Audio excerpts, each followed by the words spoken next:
a trip from New York City to Los Angeles in just 2 hours sound.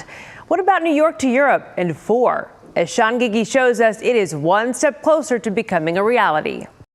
You know, crafting what the test is going to be. To make a kid stressed, just say test. So that's the test you see in the middle. Yikes. So what? Now just imagine the pressure if that test had the potential to alter human history. Not really pressure, but just the excitement and seeing that light at the end of the tunnel is really where we're at right now. When NASA entered that tunnel, it was taking a shot in the dark, hopeful it could do what had never been done. And fly a quiet supersonic flight. No one has ever done that aspect before. At least, not yet.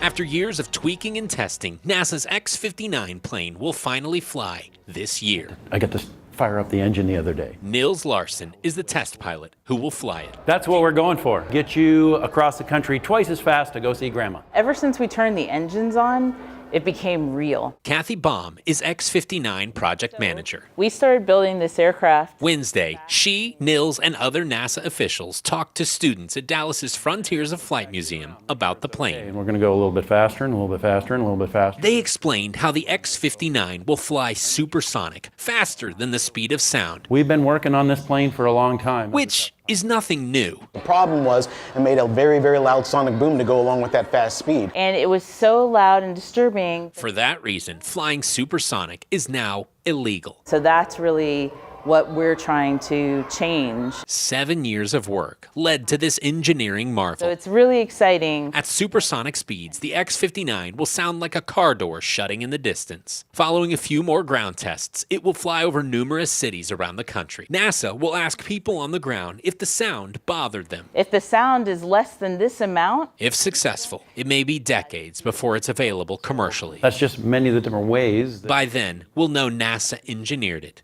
and these kids built it. It just makes me even more excited to see what can I do to better leave off a place where they can continue to go off of. In other words, invest in the future, and you'll get there faster. In Dallas, I'm Sean Gigi.